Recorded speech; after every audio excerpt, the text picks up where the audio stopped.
এই পশ্চিমবঙ্গে খুব তোলপাড় করছে দুটো একটা বক্তা। একটা হলো রাজমিস্ত্রি ছিল আগে, এখন স্যাক হয়ে গেছে। আর একটা হলো মোবাইল রিপেয়ারিং করতো, গান ভরে দিত মোবাইলে। দেখবেন গান ভরার ছবিগুলোও ইন্টারনেটে আছে। এখন বড় স্যাক হয়ে গেছে, বাংলা পড়ে স্যাক, বাংলা পড়ে বক্তা। রেখেছেন আব্দুর রশিদ, আছে না নাম আছে না আব্দুর রশিদ, এই নাম রাখা হারাম, হলো তো চলবে না, একদম নাই। গোলাম মাবুদ নাম আছে না, আছে, এই নাম রাখা হারাম, চলবে না। জাহাঙ্গীর নাম আছে, চলবে না। শাহজাহান নাম আছে, চলবে না। ইয়াসিন চলবে না, এসব নাম রাখা। এক ধরনের বক্তা বেরিয়েছে, বলছে আমরা ডাইরেক্ট শুধু কোরআন মানি আর হাদিস মানি, আমরা কোনো ইমাম মানি না, কোনো মাযহাব মানি না, আমরা তাকলিদ করি না, আমরা মুকাল্লিদ নয়।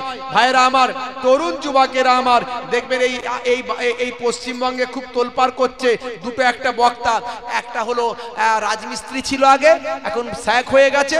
আর একটা হলো মোবাইল রিপেয়ারিং করতো, গান ভরে দিত মোবাইলে। দেখবেন গান ভরার ছবিগুলোও ইন্টারনেটে আছে। এখন বড় স্যাক হয়ে গেছে, বাংলা পড়ে শায়েখ, বাংলা পড়ে বক্তা। বুঝতে পারছেন?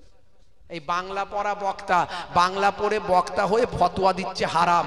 হারাম বলা, হালাল বলা মানে এগুলো অপারেশন করা।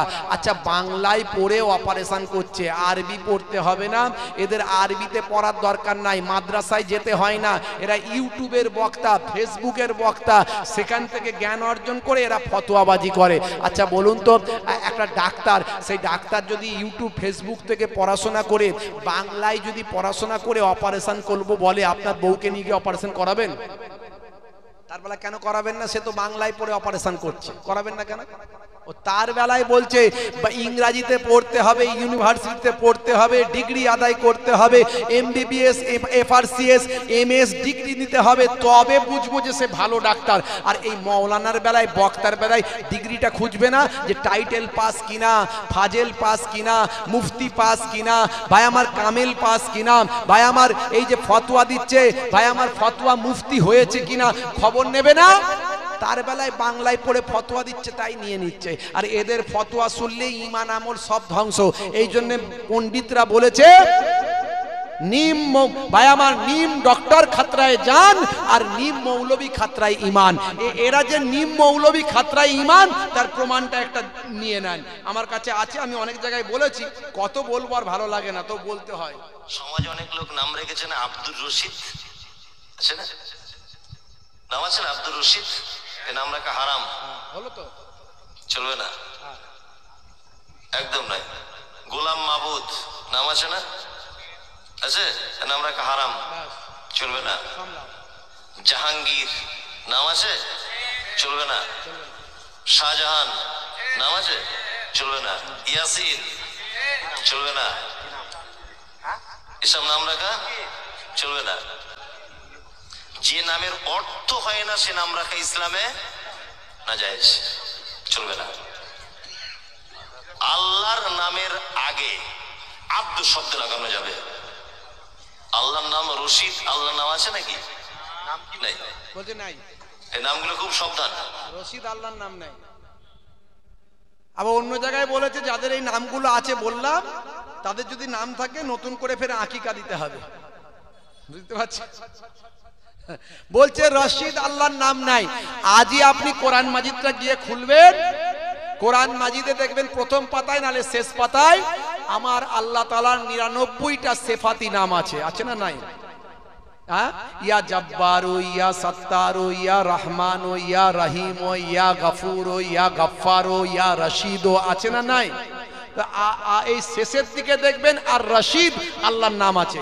এ বাবু, বুঝতে পারছেন, বাংলায় পড়া বক্তা তো, বলছে আর রশিদ আল্লাহর নাম নাই, একবার ডাইরেক্ট চালিয়ে দিল, বলছে আল্লাহর নাম নাই। বুঝতে পারছেন? আর শাহজাহান নাম রাখা যাবে না, ইয়াসিন নাম রাখা সব হারাম। সামলাও এবার, কত লোকের নাম শাহজাহান আছে, জাহাঙ্গীর আছে, সব হারাম, তারা সব 14 পুরুষ ভুল করেছে। এই সব বক্তাদেরকে নিয়ে কিছু ছেলে পুলে লাপাচ্ছে, বুঝতে পারছেন?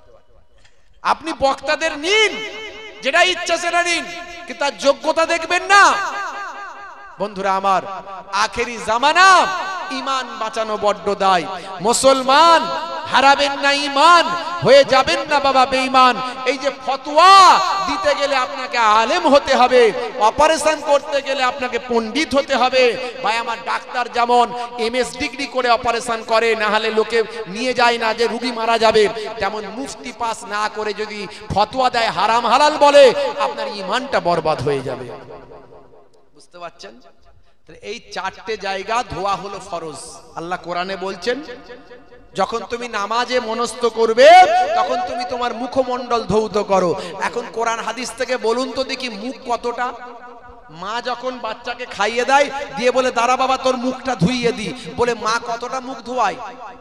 এইটুকু তো। মা ভাত খাইয়ে দিয়ে বলে দাঁড়া বাবা তোর মুখটা ধোয়ায়, বলে কতটা ধোয়ায়? এইটুকু। আমরা যখন কাজ থেকে আসি এখানটা এরকম করে ধুইয়ে দিই একটু, তাই তো? এটা মুখ। তাহলে মুখ কতটা? আল্লাহ বললেন মুখ ধুতে হবে। কতটা ধুতে হবে? এটা ডাইরেক্ট আপনি কোরআন হাদিস থেকে পাবেন না। আপনি পটি করার পরে, পটি বাথরুম টয়লেট পায়খানা গোটা বাংলায় বলে দিন, বুঝতে পারবেন না। এই পায়খানা করার পরে কতটা পানি দিয়ে ধুলে আপনি পাক হবেন, ডাইরেক্ট কোরআন হাদিস থেকে দেখাও, পাওয়া যাচ্ছে কিনা দেখাও। পাবেন? পাবেন না। বন্ধুরা আমার, আপনি মনে করুন এখানকার একজন পুরুষ লোক মারা গেছে, কটা কাফন দিতে হয়? পুরুষ লোক মারা গেলে কটা কাফন দেন আপনারা? জোরে বলেন। আরে জোরে বলেন না, দেন তো নাকি? কটা কাপড়? 3টে। মহিলা মারা গেলে কটা? 5টা।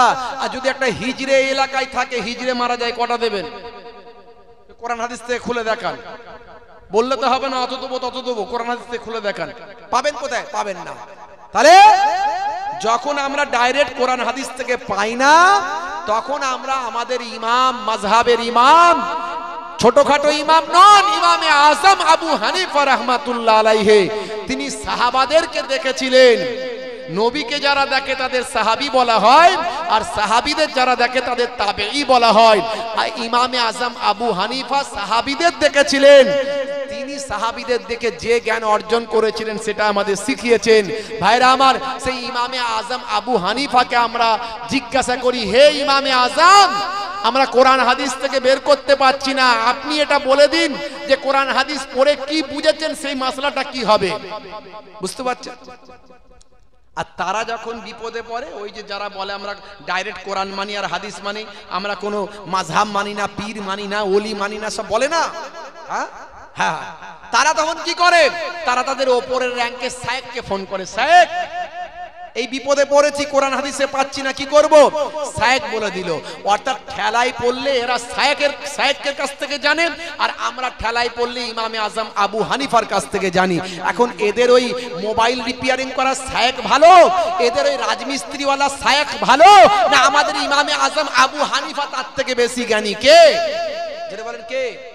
ইমামে আজম আবু হানিফা হুজুর সবচেয়ে বেশি জ্ঞানী। জোরে বলেন সুবহানাল্লাহ। তাহলে আমরা ঠিক পথে আছি না তারা আছে? আখেরি জামানা। আল্লাহ বলছেন যখন নামাজ পড়বে তোমরা মুখটা ধুয়ে নাও। ইমামে আজম আবু হানিফা বলছেন, হুজুর বলছেন, এক কানের লতি থেকে আর এক কানের লতি, চুলের উৎপত্তি থেকে থুতনির নিম্ন পর্যন্ত এতটা হলো তোমাদের মুখ।